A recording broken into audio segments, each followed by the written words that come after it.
ਇਸ ਵਕਤ ਜਿਨੀ ਜੀ ਆਪਣੇ ਨਾਲ ਪੁਲਿਸ ਚੀਫ ਨੋਰਮ ਲਿਪਿਸਕੀ ਸਾਡੇ ਨਾਲ ਇਸ ਵਕਤ ਸ਼ਾਮਿਲ ਨੇ ਪ੍ਰੋਗਰਾਮ ਦੇ ਵਿੱਚ ਤੇ ਆਓ ਫਿਰ ਉਹਨਾਂ ਦਾ ਸਵਾਗਤ ਕਰਦੇ ਹਾਂ ਤੇ ਉਹਨਾਂ ਨੂੰ ਬਣਦੇ ਸਵਾਲ ਪੁੱਛਦੇ ਹਾਂ। Good morning, Norm.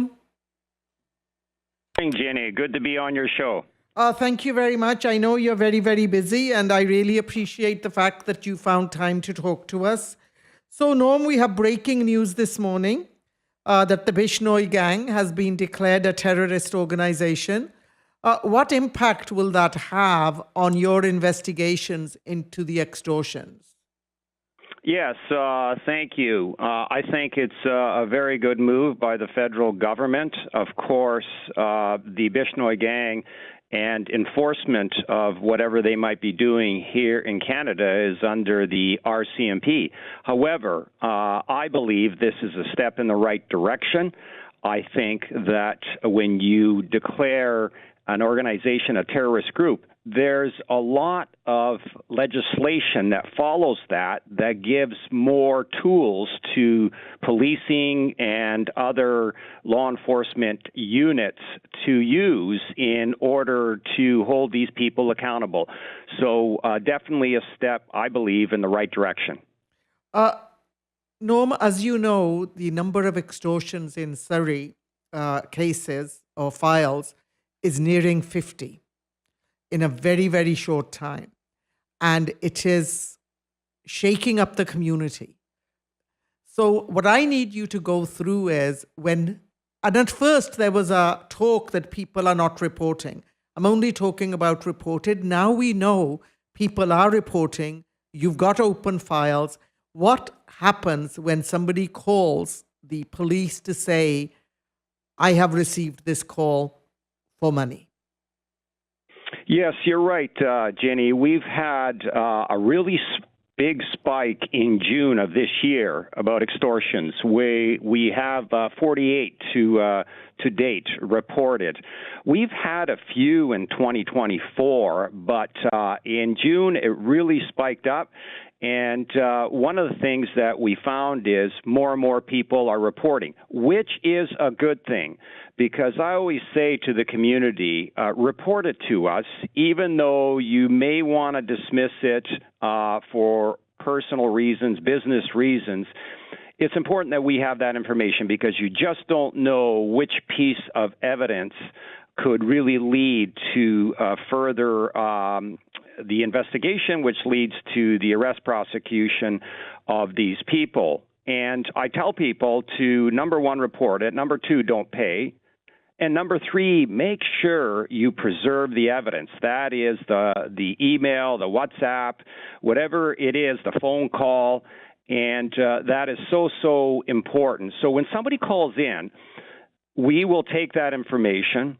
We then make an assessment of that information. Then we work with those people. In some cases, Ginny, we have to put together safety plans for these people. Because, as you know, so far this year, we've had 29 shootings at businesses, at houses. And so we work with those people to look at their safety plans. And then we also engage in the community, which is to say that around those businesses, around those houses, of course, everybody else that's living there, doing business there, is really, really shaken up. And I certainly appreciate that the community is on edge. I feel for the community. I feel for these victims. And we are moving these investigations forward. We, as you know, the RCMP has laid some or arrested some people back in July pertaining to arson and extortion, gun charges and extortions. But we're waiting for the Crown to solidify the charges on that. But my main message is please report it. We are advancing the investigation. And we will eventually get there. We are optimistic. We have persons of interest. And we also have executed a number of search warrants. And we're gathering the information to present to the Crown. So, Norm, you are now, Surrey Police Service is now the police of jurisdiction. And you are our head cop. And the number one concern I'm hearing in the community is about their personal safety. I'm talking about the victim's personal safety. So can you walk us through what kind of actions are taken when a victim of extortion reports? Because as you said, 29 shootings means we know after the phone calls, they are followed by shootings. And that is what is shaking up the community. So what is the process in developing a safety plan? Yes, we assign a family liaison person. We walk through what their habits are. We look at their residence, or in some cases, it's a business, as you know, and we put things in place. And some of the things I'll talk about, and some I won't, because they are a little bit more on the covert side. But outwardly, we sometimes, depending on the threat assessment, we put cameras outside. Sometimes we have police officers that are stationed outside that house various times. Other times what we do is we have enhanced police patrols. But one of the things that we do after a shooting is we have our police officers and our civilian members, which are victim services people, go into that neighborhood and go door to door and answer whatever questions may be. We take all that information and then we continue to liaise with that family member. Sometimes these threats are specific to a family member. Sometimes it's just general to the business. But it's so important that we put together these safety plans and that we continue to get information from those victims if they get further threats. But it's so important to have that police presence. It's important to have sometimes the cameras. Now, I must say, Jenny, and everybody I think knows this, nothing is 100% prevention. But when we put things in place and then when people are aware of what they should or shouldn't do as far as their habits are concerned or things around their house or business, then we go a long way towards ensuring the safety of those individuals. And we are very concerned. We've made this our top priority. As the police of jurisdiction, this is our top priority in the city of Surrey. You are also aware that the mayor announced a reward for $250,000. I can tell you that we've had some calls so far, and the investigative team is looking into that information. And you know as well that the province, obviously looking at the bigger picture here, is formed a task force, and there's 40 people that are on that task force. And, of course, there's a large contingent of Surrey police officers there. And I get asked all the time, Ginny, about this task force. And the reason is that, yes, most of the calls are here in Surrey.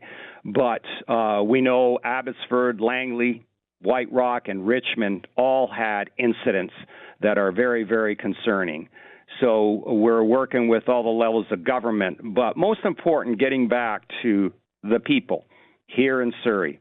Understandable that they are very concerned. We are pulling all the stops out on this to front-end load to get the right information and getting that information, putting a case together, and then going before the courts. But as you know, we put it over to the Crown Prosecutor's offices, and they have to make that assessment, and then they make that determination.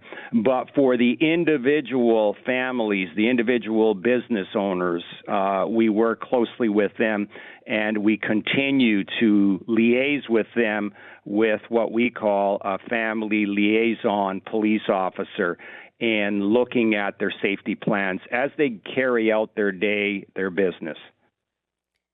Mr. Lipinski, our question is regarding the extortion again. So if you can tell us about, are the most extortion cases linked to organized crime or local gangs? Because when we talk to public, this is a different theory they have. And also, public is almost on the edge of losing trust, assuming that police doesn't do anything. So if you could, shine some light on that. Yes, absolutely. So, to give you a little bit of context, as I started my remarks this morning, we had the spike in 2025. If you step back and look across Canada, I mean, this is a trend across Canada that started in Ontario and is coming out west. By way of example, Brampton in 2023, Edmonton 2023-24, that's when they started to see an uptick, a spike in the number of threats, and then in some cases shootings or arsons. We saw it in 2025. Now, in those cities, there have been arrests, but they've been working on those files in some cases for over a year. And so we are working on these files probably now for 6 months, 8 months, and we are advancing the information, the investigation, and we are getting closer and closer. And we are looking at putting a case together before the Crown. Now, here in BC, not like in Alberta, we have to have pre-charge approval by the Crown Prosecutor's Office.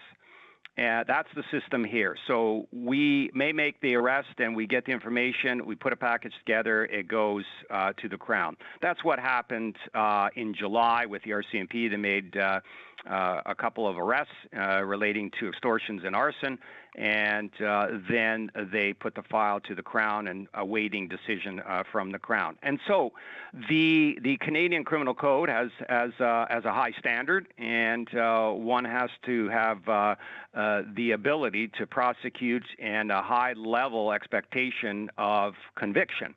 So we are working through that, and so we need a little bit more time. We are working on this day and night. We have the reward tip line, which is always open 7 days a week, 9 a.m. to 5. And we encourage people to call with information, and some already have. The number is 236-485-5149. And we continue to work with the community, and we will talk to any community group. We talk to the individual neighbors of those victims to ensure that they have a really good context of what's going on here and to answer any questions. But totally understand, and I appreciate the feeling in the community.